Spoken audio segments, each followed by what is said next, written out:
What it do, YouTube / Patreon. Today's video, we'll talk about part 2. I'm gonna just call it My Life Has Always Been in Shambles Part 2. So by now, if you're watching this, you probably have seen the first part of this video.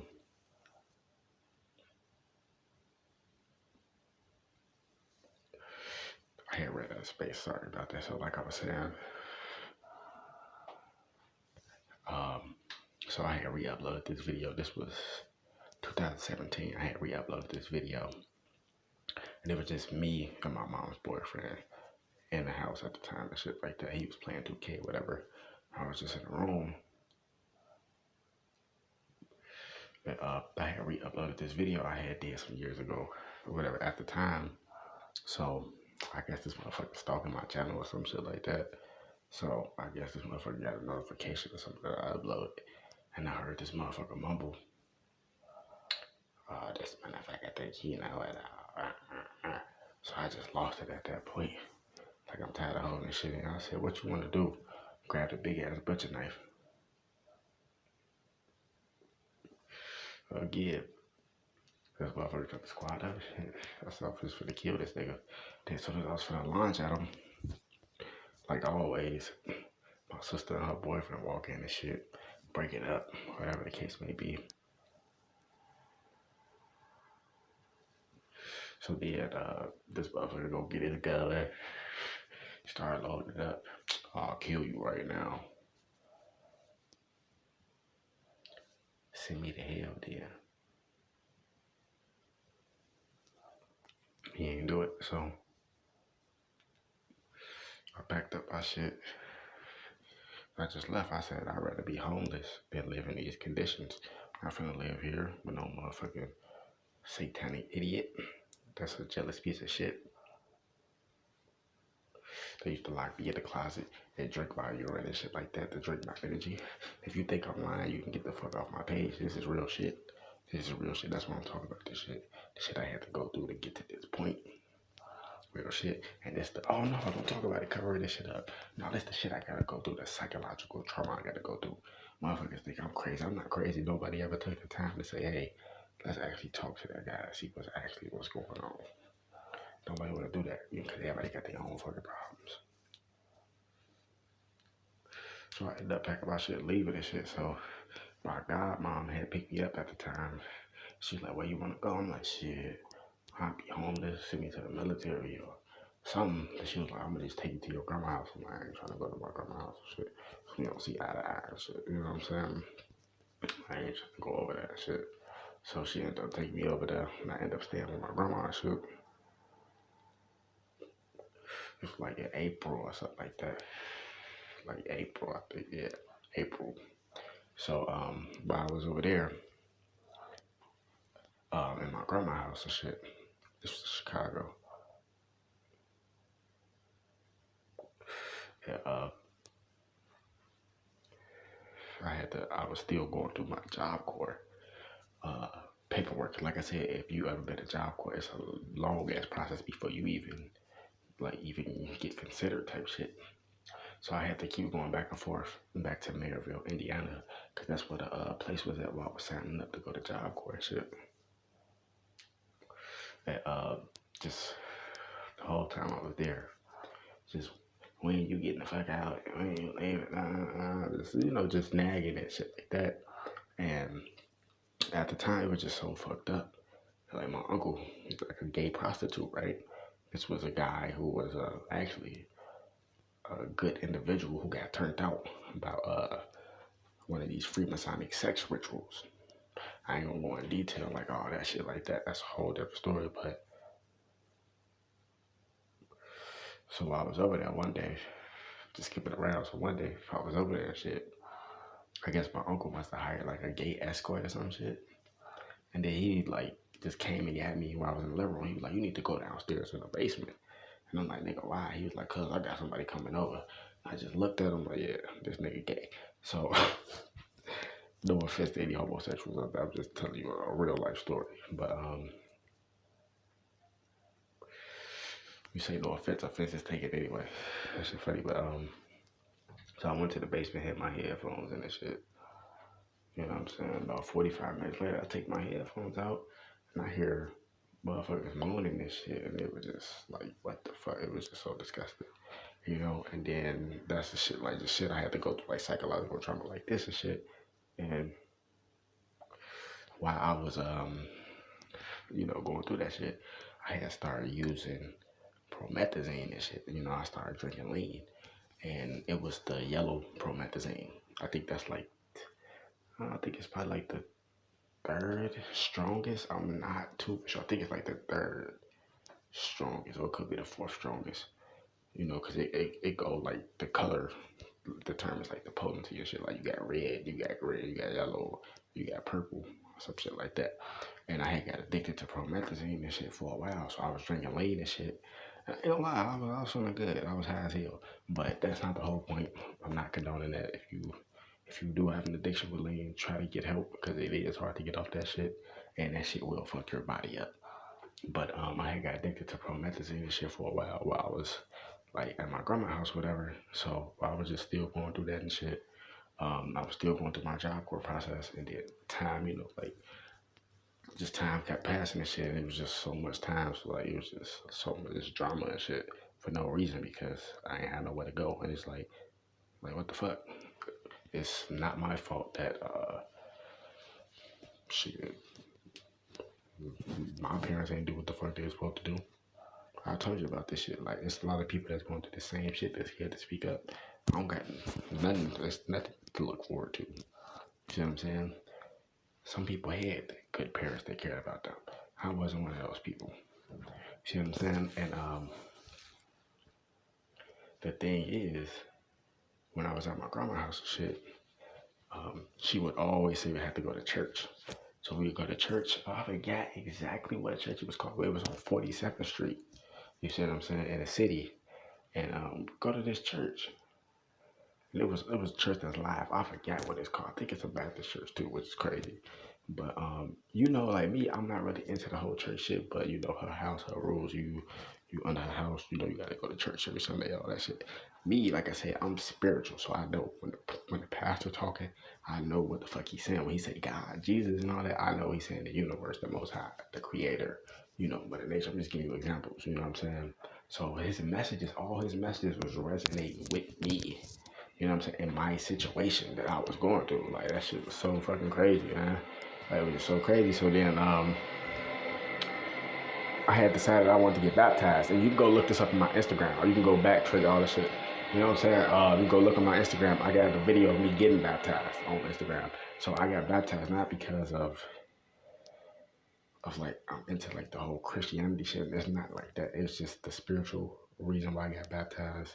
It's more of a, like as a protection shield, and that helped protect me a little bit until I got to Job Corps because I had enrolled for Job Corps, Cleveland Job Corps, June 5th, 2017. So I had got baptized May 28th, 2017. So this was like probably like a week right before I went to Cleveland Job Corps.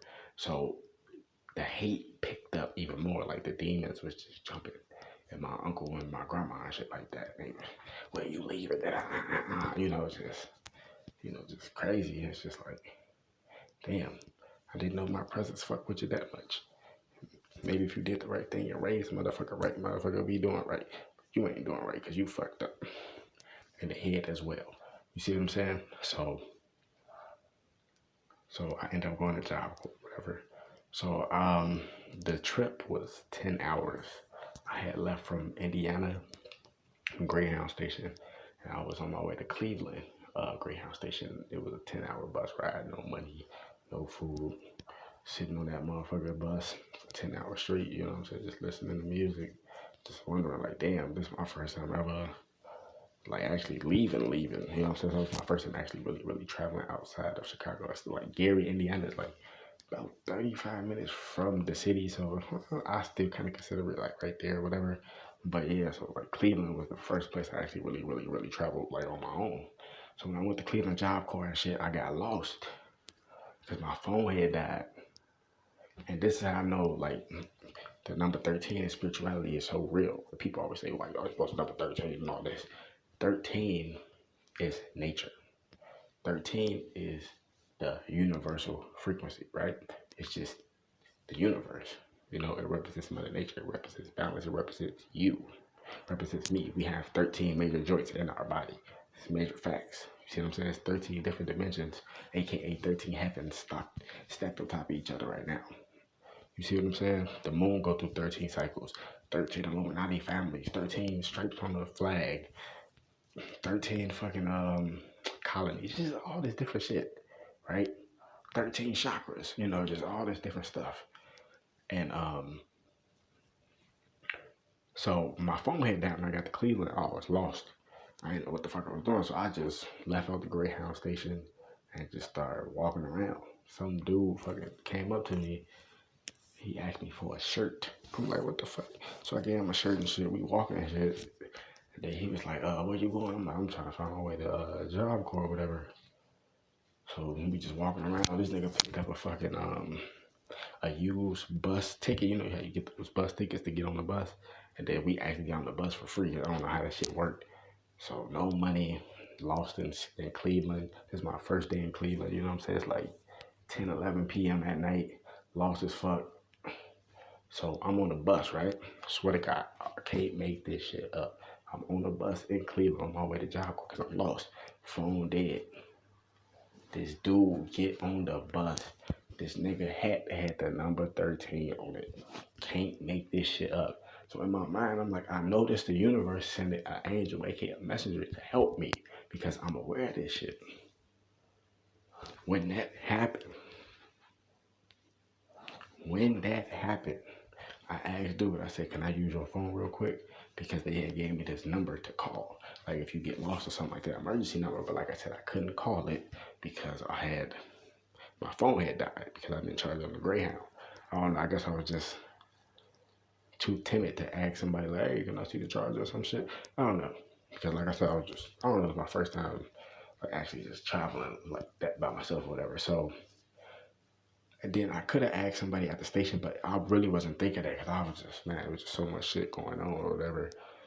So I asked them for his phone. I called a number and they was like, okay, meet at the Windermere station. And I didn't even know what that was at the time, but that's a bus station that's in Cleveland.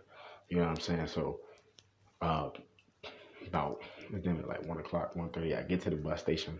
Luckily, by the graces of the universe, some people say grace of God, whatever, but you know what I'm saying. So, Job Corps security picked me up. Get the Job Corps like 1:30. They check all my stuff. Go to my room and shit. So I'm in Job Corps. You see the videos. You go back and check the videos. So I go through Job Corps. I was in Job Corps for 8 months. Got a trade in medical office support, which is basically like a receptionist, and I got certificates and other stuff as well, like financial literacy, computer studies, customer service, and different shit like that. So I was in the program for 8 months, and I had graduated June 19th.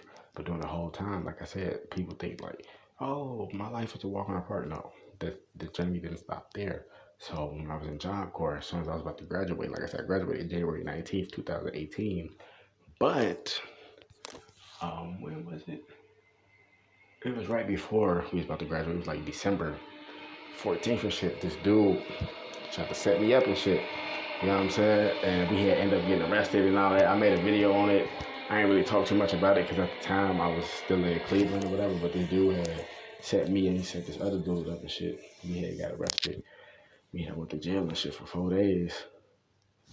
And that shit was just crazy because that 4 days felt like motherfucking, that shit felt like 4,000 years and shit. So, dude was trying to set me up. So basically the whole time, like it was like a week. He set me up a week before I was going to graduate Job Corps. And I was on my way to AmeriCorps. And if you know what AmeriCorps NCCC is, they say, you know, it's a very prestigious program and it's very hard to get into. It's very, very hard to get into. And so I was going through all that, did all the paperwork, got accepted. Boom, motherfucker set me up. You know what I'm saying?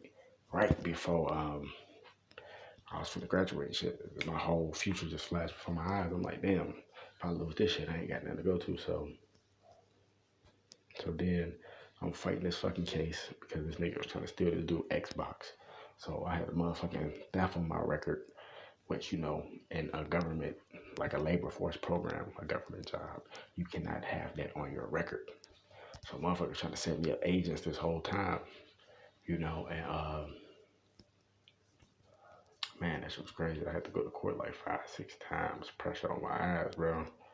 And I had, then like on my last court date, I had a public defender, whatever, because I couldn't afford a lawyer. And I gave the lawyer my paperwork, like all my certificates and all that shit, and my AmeriCorps acceptance letter. And I was telling him, like, man, I ain't get mixed up in this shit. I did not come to Cleveland to fuck around. You know what I'm saying? I came to better my life. Most people, I ain't trying to do that. I came to better my motherfucking life. This motherfucker set me up. So I guess the lawyer showed it to the judge. Well, he showed it to the bailiff, and the bailiff showed it to the judge. And I went up to the stand. The judge asked me, he was like, how many days did you serve in jail? I said 3. He said, then you get arrested on Friday. You got on Monday. He was like, that's 4. He was like, I'm going to give you 4 days credit. And because I was going to have to serve another 2-3 days in jail.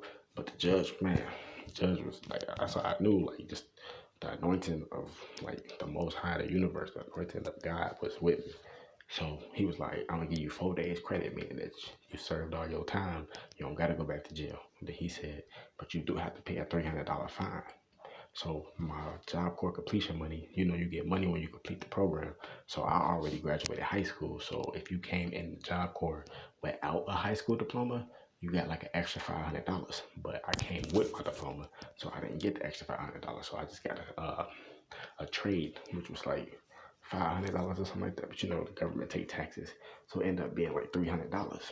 So $300 went on me, had to pay those fines for me getting set up in Cleveland, so I could be able to go to AmeriCorps and shit like that. And there's a whole bunch of other shit that happened in Cleveland too. But I'm just kind of giving you my journey, my testimony of the shit I had to go through to get to this point. And then I went through AmeriCorps. Well, actually, skipping, I actually graduated Job Corps. You can go see you see the photos. I graduated January 19th, 2018, and I completed Job Corps February 13th, and I started AmeriCorps February 13th. And AmeriCorps was a 10-month program. I was there for 7 months. I had resigned in the third, I forgot what we called it, basically like in the third round. And he was like, why you give up? It's not that I gave up. It's just, I don't know, like, I was going to be homeless when I left that program because it was still a wait. Like, even if I applied to be in that program again, I'm still going to have to find somewhere to go for a couple months and shit. So I was going to be homeless then. And I don't know. I had seen, like, right before I'm just kind of skipping through it, let you know, but don't get me wrong, I learned so much in AmeriCorps. And AmeriCorps was it was a great program. And at the time, I just wasn't mentally right. I used to say a lot of dumb shit. And I don't know.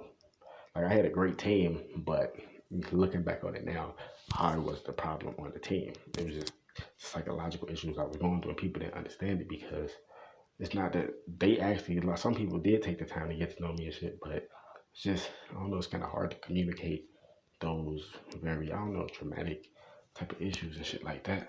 So, like August 11th,